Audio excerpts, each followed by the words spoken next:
Investiture of the Gods, Chapter 98. So, the dust has finally settled. The great military campaign is over. And the last tyrant of the Shang dynasty, King Zhu, has met a pretty fiery end. We're focusing on that single, incredibly tense moment of transition when the victor, King Wu, has to switch from being a conqueror to, well, a founder. It's the highest stakes moment you can possibly imagine. I mean, you have all the feudal lords, the Zhu Hao, swarming the capital. They've just breached the Ninebei Palace. Everyone is watching. Everyone is watching. They're all waiting to see if this new leader is just, the same old tyranny with a different flag. The fighting is over, but the real work, the moral work of starting a dynasty is just beginning. Okay, let's unpack that, because King Wu's first thought, it wasn't about seizing the throne, it wasn't about parades, it was about stopping his own army from causing more harm. Exactly. He walks into this scene of utter destruction, and his immediate command is just one of incredible restraint. He turns to his Grand Marshal, Ziya, and basically lays down the law. An ironclad law. Absolutely. He says the soldiers can do one thing, and one thing only: put out the palace fires. That's it. They are strictly forbidden from any kind of violence, what the text calls wanton cruelty, or even taking a single hairpin from the palace staff or eunuchs. And the punishment for breaking that rule? It's immediate. Beheading, and then public display of the head, no second chances. This is all about drawing a line in the sand right from moment one. Zhu killed for pleasure. Wu will only kill to enforce order and protect the innocent. It's a terrifying but very clear promise. And the scene they walk into must have been just psychologically devastating. They're not just taking over a palace. They're walking through a museum of atrocities. It's horrifying, and the sources really lean into these details. The first thing they encounter is the physical proof of Zhu's cruelty. 20 huge, glittering bronze pillars. The infamous Pao Luo torture devices. Right, and King Wu's reaction is profound. He says that just looking at them makes his heart tremble. He calls King Zhu excessively cruel. You get the sense it's not just about the victims, but about the kind of mind that could even invent such things. And it just gets worse from there, doesn't it? Near the star-picking tower, where Zhu made his last stand, they find the snake pit. Ugh, the description is just ghastly. It's this deep trench, and it's filled with live snakes and scorpions just writhing everywhere. And mixed in with them are human skeletons. It's an image of pure chaos and decay. And right next to this horror show Are the symbols of his decadence. The giant wine pool and the so-called meat forest. The contrast couldn't be more stark. You have this unbelievable rotting excess right beside unimaginable suffering. It's like you can almost smell the smoke and the stale wine. And what's fascinating is that the text says King Wu actually pauses. He composes poems to lament the victims. This wasn't just a cleanup operation for him. No, it was a moment of public moral reflection. He's solidifying the idea that this conquest wasn't about power. It was a mandate from heaven to end this exact kind of suffering. Okay, but this is where King Wu makes a move that is just brilliant political theater. Yeah. King Zhu, the tyrant, has killed himself in the tower. Ziya, the general, is ready to just leave the body to rot. Which is the natural reaction, right? Dishonor the enemy. It's what anyone would expect. But King Wu says no. Absolutely not. He insists that Zhu's remains be found, that they be separated from the innocent victims, and that he be buried with the full rights of an emperor. Hold on, isn't that a huge risk? By giving him a full imperial burial, aren't you kind of legitimizing the very dynasty you just destroyed? Couldn't that create a rallying point for loyalists down the road? It seems like a risk, but it's an act of what you might call strategic mercy. See, if he had desecrated the body, he would have looked just as barbaric as Zhu. Right, he'd be stooping to his level. Exactly. By honoring the office, even while destroying the man, he shows respect for tradition. He signals to every official watching that the new regime operates on a higher moral plane. He destroyed the dynasty, yes, but he respected the ritual. That is a powerful, unifying message. So with that moral high ground established, the focus shifts. It pivots from the horror of the torture chambers to the unbelievable wealth of the imperial treasury. The Deer Terrace. The Deer Terrace. And this is where he has to redefine what this victory means for the living. The descriptions are just They're overwhelming, the architecture is soaring, the beams are literally plated in gold, and the treasures are piled so high that the text says people felt dizzy and heartsick just looking at it all. What kind of treasures are we talking about? We're not just talking about coins, right? Oh no, we're talking piles of luminous pearls, mountains of exotic gems, huge branches of coral, even entire trees carved from jade. And King Wu sees it and immediately diagnoses the problem. This hoard is the symptom of the disease. It's not just wealth, it's concentrated suffering. That's the perfect way to put it. He says Zhu exhausted the nation's wealth for his own selfish desires. And Ziya backs him up, quoting an old saying, "Value yourself through virtue, not through pearls and jade." This is where things get really wild. Yeah. Because King Wu doesn't just put a new lock on the treasury door. He makes a decision that is, well, it's just radical. It's the economic foundation of his mandate of heaven. He gives the order to scatter it all. All of it. All of it. The entire hoard from the Deer Terrace is to be distributed, some to the feudal lords, but most importantly, to the common people who were bled dry by Zhu's taxes. But how radical was that? I mean, shouldn't he be using that treasury to pay off his war debts, to fund his new government? This feels like a massive fiscal gamble. It's a huge gamble, but it's for maximum political impact. Think about it. Instead of hoarding that capital, he instantly converts it into public goodwill. He's not just giving them money, he's symbolically dissolving the memory of those crippling taxes. It's a demonstration of trust. An incredible demonstration of trust. And it's not just the jewels and gold. The food was even more important. The huge stockpiles of grain and millet at the Ju Cow granary. Let me guess. He gives it away. Immediately. He orders it to be distributed to the starving population, and the stated goal is very specific, to grant them a day of peace and comfort. It's not a 5-year plan. It's instant, visible, life-saving aid. That secures his legitimacy faster than any battle ever could. Okay, so he's established moral order and provided economic relief. Now comes the ultimate political question: succession. And the first test is what to do with Prince Wugang, King Zhu's son. Right, who has been captured. And the feudal lords are still in vengeance mode. Their first demand is execute him. Of course. They want to satisfy public anger, avenge the hatred of heaven and earth. They want the Shang bloodline wiped out. And once again, King Wu steps in. He just says, cannot. It's his second major intervention. He defends Wu Gang, calls him an ignorant child, and blames the old king's wicked advisors.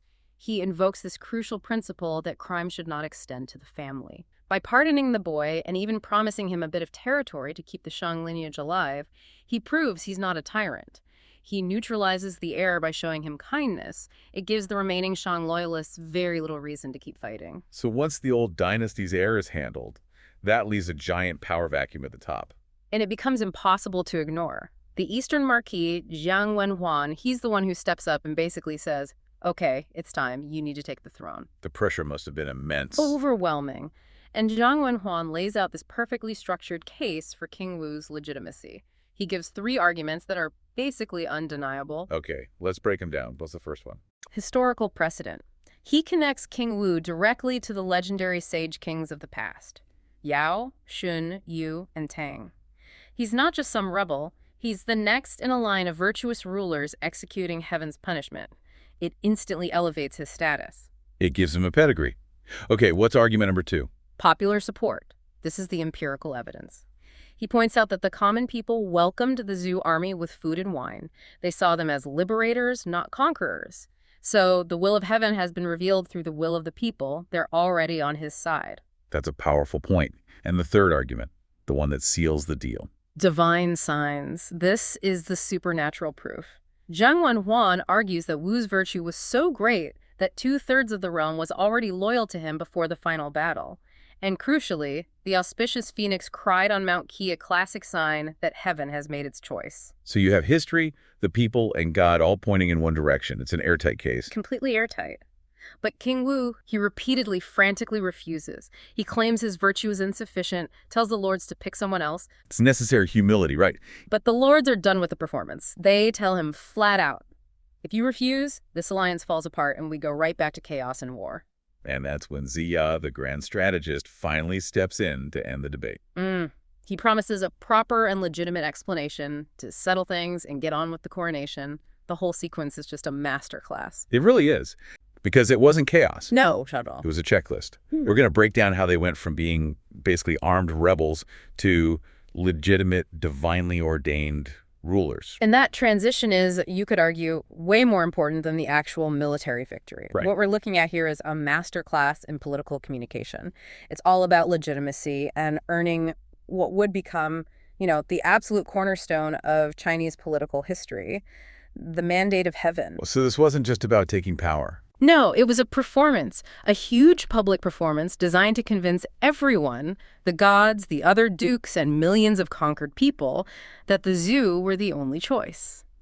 Okay, so let's unpack this political blueprint. So the very first step in this blueprint is completely counterintuitive. Right after the victory, King Wu Jifa, he does something astonishing. He publicly refuses the throne. And that's the key tension. The sources are pretty clear that this act of refusal had a very short shelf life. And the Grand Marshal, Ziya, he sees the danger immediately. Okay. He steps in with this incredibly sharp political warning that basically just shuts the whole debate down. This is where the ideal of modesty crashes into the reality of governing. So what was the big danger that Ziya saw? It wasn't about a future rebellion. It was about immediate fragmentation. Ziya points out that if King Wu keeps refusing, if he looks weak, the 800 dukes who just followed him into battle... The guys with the armies. The guys with the armies, exactly. They're just going to scatter. The term is they'll just go back to their own lands and power will be completely decentralized overnight. And you're right back to chaos, maybe even worse than before. Precisely. Ziya warns this will lead to new wars, to internal strife. The entire point of the campaign was to replace a tyrant with a stable central ruler. If King Wu refuses, he's basically delivering anarchy instead of peace. He'd be failing before he even started. And Ziya forces him to see that. He says, look, the greater virtue here is taking power to stop a catastrophe. So he reframes the whole thing. He does, and he brilliantly ties it to the divine. He frames the current momentum, the fact that the people are happy and flocking to Zhu.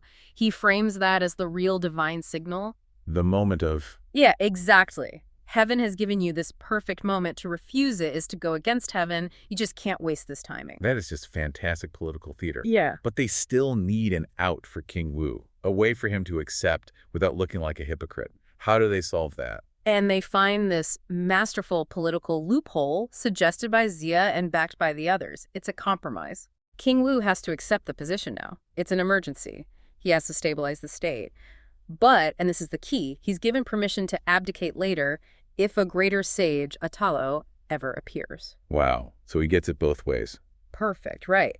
The state is unified under this reluctant moral ruler, but the ideal of rule by the most virtuous is still intact. They found a way to seize power while claiming the highest possible moral ground. All right, so they've cleared that moral and political hurdle. Now the transition has to shift to the big one, the formal divine legitimation. They can't just rely on Ziya's words. They need a real spectacle. Absolutely. So the very next day, the focus shifts to Zhu Gangang King Wu's brother, his chief strategist, and he immediately gets to work building the Zen altar, the Tuandong, right in the middle of the defeated Shang capital, Chaiosh. This isn't some rushed ceremony. The sources describe the altar in minute detail. This was a carefully designed cosmic statement. It really was. It's not just a place to burn incense. It's a physical map of their entire worldview. So tell us about the design. Okay, so it was built with 3 tiers. This was deliberate. It represents the 3 powers, the above, earth below, and humanity in the middle, connecting them. So by performing the ritual there, they're not just claiming the land. They're claiming to be the center of the cosmos. Precisely. And its shape was modeled on the 8 trigrams, the U tier, which again just hammers home this idea that the Zhu rule according to universal cosmic patterns. And this level of detail suggests it's not just about belief, it's about control, right? Yeah. Why this need for such specific spiritual alignment? Because the Shang had relied very heavily on their own ancestor worship. It was all about the Shang clan. The Zhu needed to show that they answered to a higher authority, something universal. Something bigger than just one family. Exactly. That's why the central position on the altar wasn't for an ancestor. It was for heaven and earth themselves. Yeah. And they were flanked by the spirits of the mountains and rivers. So they're claiming the entire geography, the entire natural order. The whole thing. And then you have the flag layout, which was designed to show they had mastery over time itself. You have the 10 heavenly stems, the 12 earthly branches, all arranged to show they govern the entire cycle of time. And crucially, they included the four-season deities, with the Yellow Emperor at the center. So they're linking themselves back to the very origin of civilization. They're leapfrogging the Shang entirely. It's a total reset. So the stage is set. Zhu Gongdan steps up to deliver the main event, the reading of the prayer, the Kuk. And this text is, it's their foundational political document. What were the core claims? It starts by laying down the new rule of the world. Heaven blesses the people, and a ruler is only legitimate if they serve the people. So the main charge against the old King Zhu isn't that he was weak, it's that he was immoral. He cut himself off from the mandate. He forfeited it. And this ties back perfectly to King Wu's reluctance. The prayer insists he's not a usurper. He's being compelled by the collective will. Yes, the will of the dukes, the army, the elders, it makes refusal impossible. Heaven rejected the Shang, and the people chose the Zhu. King Wu is just the agent of that will. So power isn't taken, it's accepted as a duty. That is the whole story, and the prayer ends by asking the gods to bless this new beginning, this Gad beat. And of course, the sources say the ritual was a huge success. You get fragrant smoke, auspicious clouds, and the people are rejoicing. King Wu receives the imperial seal and the book, and officially becomes the son of heaven. The divine part of the checklist is now complete. Okay, so we've got the moral justification from the refusal, the divine one for the ritual. But as you said, they have to prove their worth to the average person who just survived a brutal war. So what does this all mean on the ground? This is maybe the most brilliant part, the immediate part. Securing the popular mandate through an economic reversal. Right. King Wu and his team, they knew the old regime fell because of its grotesque, visible extravagance. The new dynasty had to be the exact opposite, and they had to show it instantly. And the sources list his first actions, which all target these symbols of Shang excess. The most famous one is the Lutai, the Deer Terrace. The Lutai was King Zhu's personal treasure palace, a mountain of wealth. And King Wu's very first policy isn't to take it for himself. It's to open the doors and disperse everything. And gives it all away. He gives it to the dukes and, crucially, to the common people. Wow. Is that just, sophisticated looting, or is it seen as real redistribution? It was seen as the complete opposite of Shang tyranny. The Shang king hoarded wealth while people starved. King Wu giving it away sent a signal. This wealth belongs to the people, not the ruler. It just psychologically broke the connection to Shang greed. And I assume there were more practical concerns like food? Absolutely. War means famine. So they immediately open the Juqiao granary, another huge Shang storehouse, and they start distributing grain to the poor. So you get luxury goods and you get food aid. That builds loyalty faster than any speech. And then, symbolically, they tear down the Ziking Tower, the star-reaching tower. Why that building? Because that tower was the symbol of the king's detachment. It's where he would literally look down on his suffering people. Tearing it down was a physical, public destruction of that symbol. It told everyone in the city, the old arrogance is coming crashing down today. And beyond the economics, they focus a lot on moral rehabilitation. They had to restore the reputations of people who had suffered under the Shang. Yes, these acts of symbolic justice were key to drawing that moral contrast. King Wu releases Ziya from prison. Ziya was a Shang royal who was jailed for, criticizing the king. Honoring him showed that virtue was more important than loyalty to a corrupt ruler. He also honors the tomb of Bigan and builds a memorial for Shang Rong. These are very specific choices. Very. Bigan was famously executed for giving honest advice. By honoring him, King Wu is saying, we value honest dissent. And then the general amnesty, the Mistray releasing prisoners, court staff, it completes the message. We're starting with mercy, not revenge. And then comes the final symbolic act, the Shangwu. This must have been the ultimate proof that the war was really over. It literally means put down the weapons and cultivate culture. They couldn't just say the war was over, they had to show it. So what did they do? They returned the war horses to pasture south of Hua Mountain. They released the war oxen back to the fields. This visual act of turning instruments of war back into tools of agriculture was just undeniable. The message is, we are builders, not conquerors. Exactly. And the sources say it worked. Within a month, you have peace, people are happy, and auspicious signs are supposedly everywhere. Phoenixes, sweet dew. The popular mandate was secure. So with that popular support locked in, King Wu has to build the actual political structure for the long term. And Ziya is still there, advising him on how to secure Chaoj, the old capital, which is still full of Shang loyalists. Right, and the decision they make about the Shang heir Wu Geng is a critical piece of strategy. They could have just executed him. But they don't. No, Wu Geng, King Zu's son, is allowed to stay in Choj. And the reason is to maintain the ancestral sacrifices. That seems like a massive political risk. You're leaving the son of the king you just overthrew in the old capital city. It's a calculated risk, but look at the political payoff. By allowing the Shang line to continue their rights, the Zhu show respect for tradition. They avoid looking like they're committing cultural genocide. It's moderation. It is. It prevents the Shang loyalists from having this great rallying cry about their heritage being destroyed. It's an act of integration, not just conquest. But they can't just leave him there alone, surely. Of course not. King Wu appoints his two younger brothers, Guan Shuxian and Kai Shu Du, as supervisors, or Du.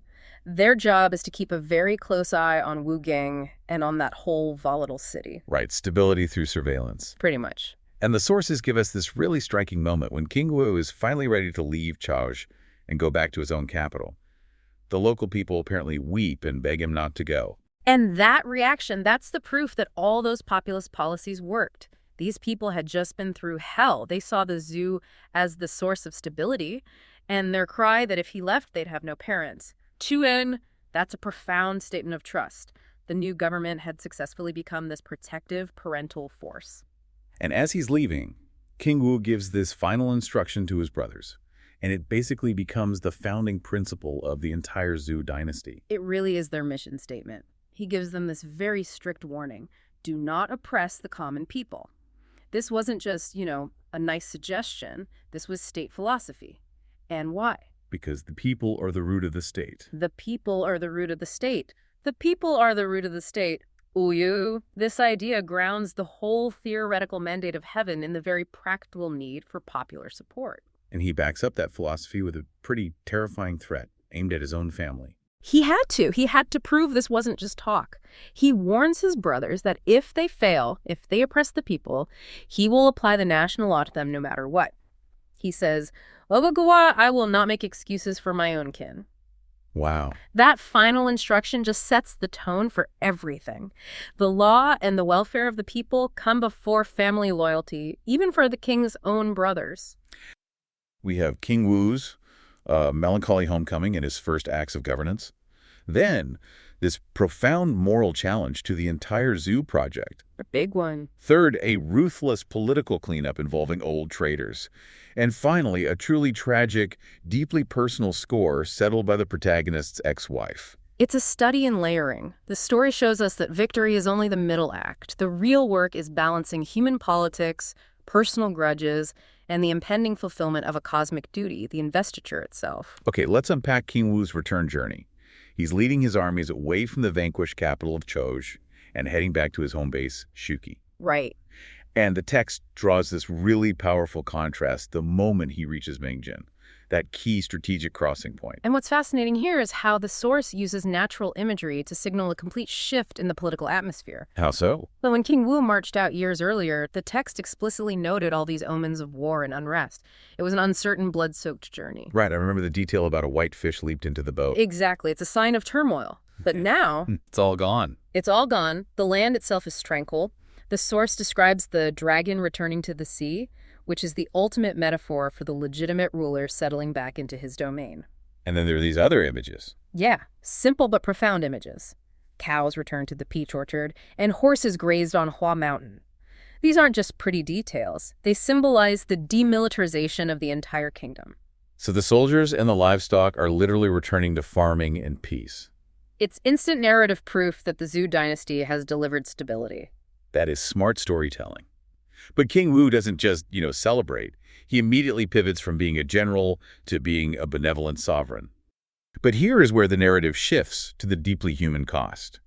Because despite all this triumph, when King Wu meets his key officials at Shiki Mountain, he's not rejoicing. No, not at all. He's sad. Why? He's suffering from a profound case of victor's melancholy. He laments all the loyal Zhu officials who died and who did not live to share this peace they sacrificed everything for. He's carrying the weight of all those bodies. The cost of building this new world order. Right.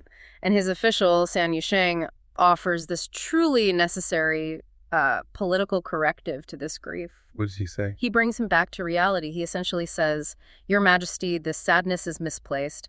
Death in service and loyalty is an honor that secures a name in history. So stop grieving and start governing. Pretty much. He says your duty isn't to mourn indefinitely. Your duty is to repay their sacrifice by immediately rewarding their descendants. It's a perfect highlight of that tension, isn't it, between personal emotion and the cold, hard necessity of statecraft. The show must go on. The new regime has to look forward. That tension brings us directly to the moral reckoning.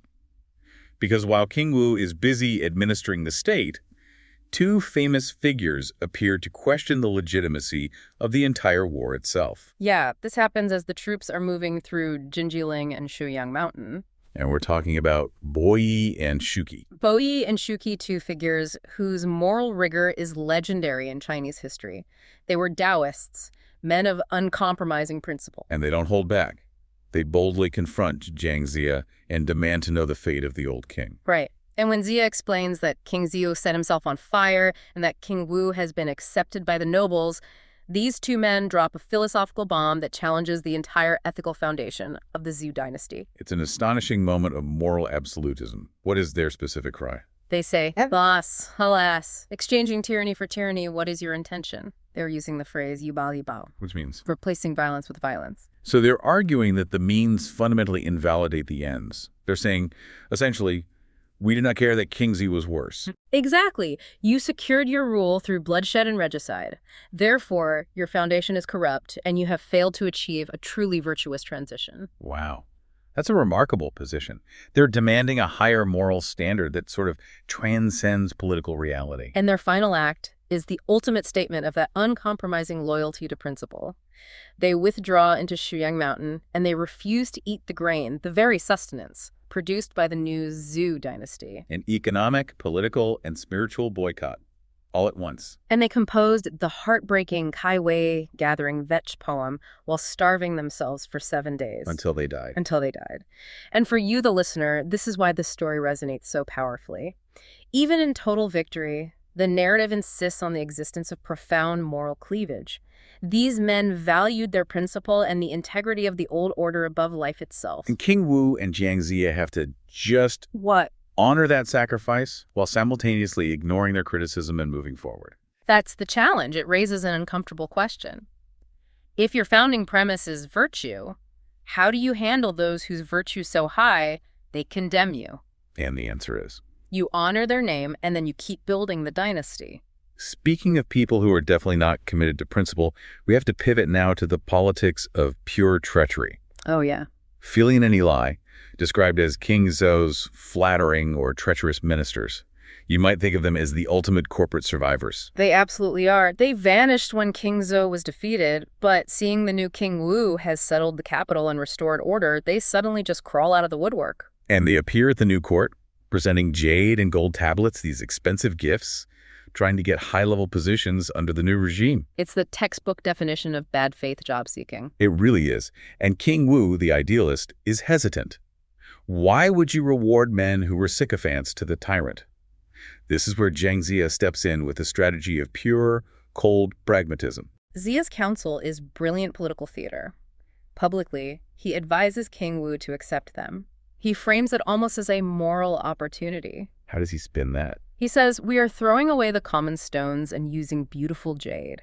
He suggests they've repented and that the new Zhou dynasty is so broad and benevolent that even past traitors can be reformed. So King Wu buys it and appoints them as Zongdafu grandmasters, which seems unbelievably risky. Incredibly risky, yeah. And Ziya is, as you said, playing a deeper game. He absolutely is. This is where the celestial ledger comes into play.